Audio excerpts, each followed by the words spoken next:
Hey there, we're going to talk about something that, let's be honest, every single one of us goes through: pain.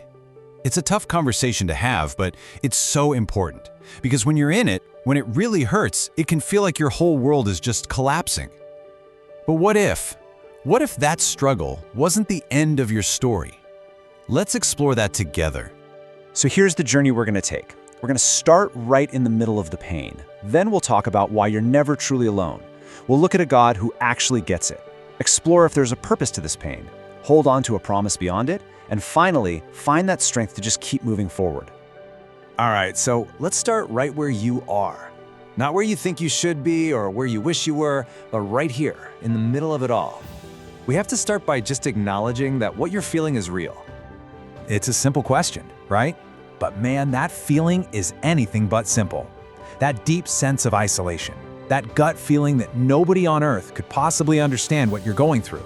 It's like a wall goes up, and it convinces you that you're the only one. And this pain, it shows up in so many different ways. For some, it's the heavy, suffocating blanket of depression.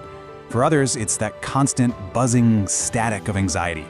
It might be the sharp, hollowing ache of grief, or maybe it's being paralyzed by the fear of what's coming, or haunted by the shame of what's already happened. Or maybe it's just that relentless day-in, day-out worry. Whatever you call it, the weight is real. This quote just hits so hard because it's so true. There are times when the pain is so deep, so overwhelming that you just run out of words. There's nothing left to say. All you have is this raw, guttural groaning. You feel completely incapacitated, just curled up, trying to get through the next few seconds. If you've been there, you know exactly what this is talking about. Okay, so from that really tough place of loneliness, we're gonna make a shift. We're moving from that feeling of total isolation to the absolute core promise of this whole message. It's the idea of a constant presence, right there with you in the fire. Now just let that sink in. This idea completely flips the script on what we were just talking about. It's a bold, almost unbelievable claim.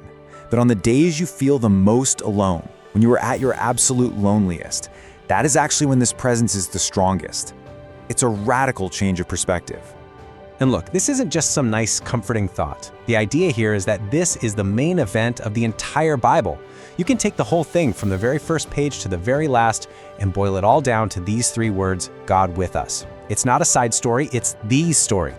And this presence isn't just a quiet observer watching from a distance. No, the idea is one of deep, active empathy. When you're crying, the Spirit is crying with you. When you have no words left and all you can do is groan, the Spirit is groaning right alongside you, speaking for you in a way that's deeper than any language. So, we've got this promise of presence, but it's one thing to have company, and it's another thing entirely to have someone with you who truly, truly gets it. This next part is all about showing how that understanding is possible because of shared experience. And that's the claim. Not that he has a vague idea or can kind of sympathize. The claim is that he understands exactly what you're going through, that your specific personal pain is not a foreign concept to him. And here's why that claim is made.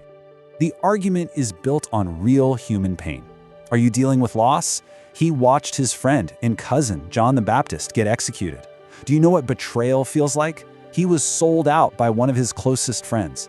Have you ever felt abandoned, left all alone when you needed people the most? Every single one of his disciples ran away. And physical pain? He was beaten, tortured, and hung on a cross. This isn't theoretical suffering. It's a resume of hurt. So the takeaway is this. Because he's been through it, because he's walked through the absolute darkest parts of being human, he can genuinely sympathize. He doesn't just know about your weakness or your frustration, he knows what it feels like from the inside out. Let's just pause here for a second.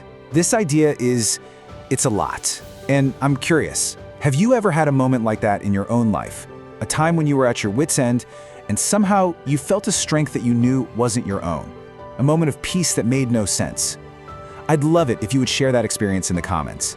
Your story might be the very thing someone else needs to read today. Okay, this next part, this can be the hardest one to wrap our minds around. But honestly, it's where real hope starts to take root. We're shifting from finding comfort in the pain to asking if there's a purpose for the pain. What if it's not all for nothing? The author C.S. Lewis just nails this idea. The thought that hardship isn't just something to survive, but it's something that can actually shape us. It's a process, a fire that can prepare ordinary people, like you and me, for something truly extraordinary. It completely reframes suffering as a kind of training ground. This slide really helps put things in perspective. It's from the Bible, in 2 Corinthians, and it asks us to do something wild, to put our current troubles on one side of a scale. Yeah, they feel huge, I know. But then, on the other side, we're told to put this promised glory.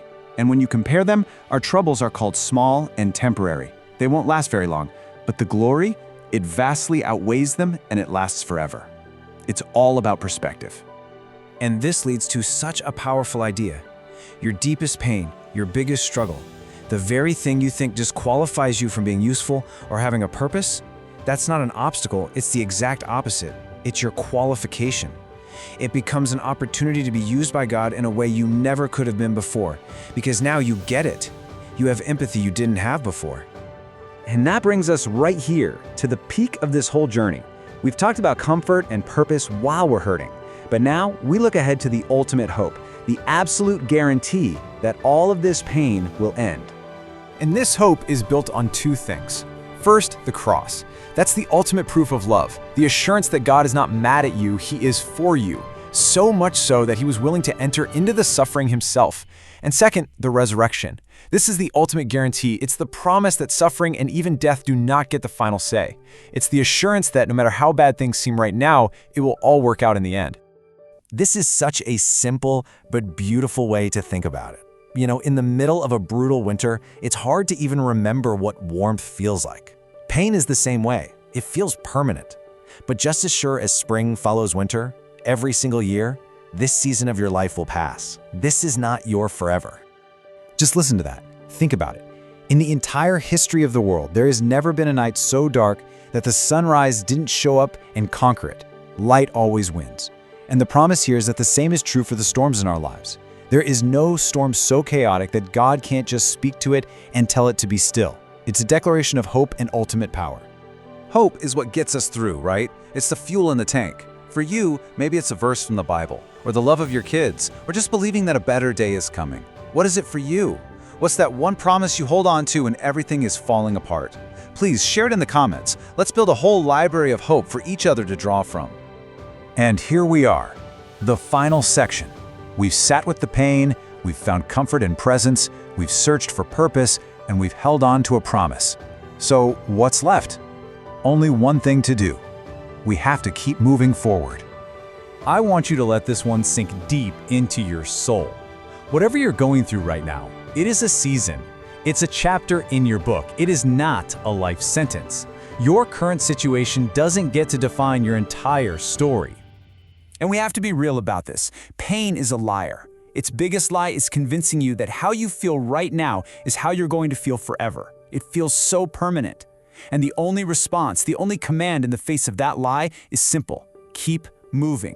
Just one more step, and then another. This is me talking directly to you.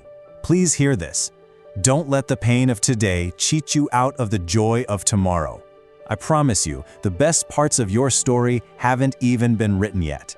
But you have to be here for them. You got to live. You got to endure. And that's the final thought. There's another side to this. Another side to this grief. Another side to this fear. Another side to this pain. It's there. It's waiting for you. And it's calling your name. Don't give up. I really, truly hope that walking through this together has brought you some strength and some comfort today. If this message meant something to you, you can help it reach other people who might need it by hitting that like button and subscribing to our channel, Be Thankful. And if you know someone who's hurting, maybe just share this video with them. It could make all the difference. Thank you so much for watching. God bless.